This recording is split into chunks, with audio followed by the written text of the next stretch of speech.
Cerca de las 21 horas del 22 de abril ya conoceremos al próximo presidente de la República del Paraguay electo, ya con el 90% de los votos contabilizados. Al menos es lo que informaron desde el Tribunal Superior de Justicia Electoral.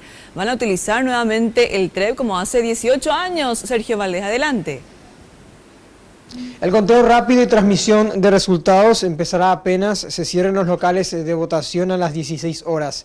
El TREP dará a conocer el nombre del nuevo presidente de la República y de los 17 nuevos gobernadores. Informaron que hasta el 1 de abril se van a realizar simulacros y para el 22 van a utilizar 1.177 equipos informáticos.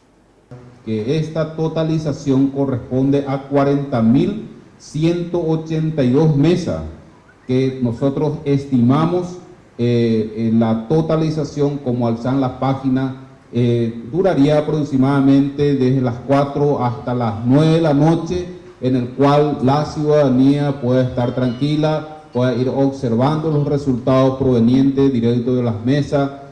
La justicia electoral garantiza la transparencia durante la publicación de los certificados de las actas desde las 16 horas cuando se inicie la carga de los datos. Cualquier partido político que desee saber cómo va sumando en cada departamento los diputados de ese partido, lo único que tiene que hacer es visualizar y sumar.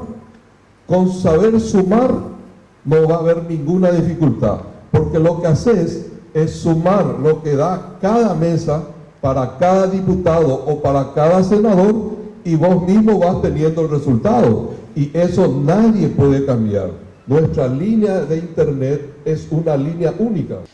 Y en el denominado día D estarán habilitadas 21.211 mesas a nivel nacional y en el exterior también, porque se va a votar en varios países, para 4.241.057 electores registrados.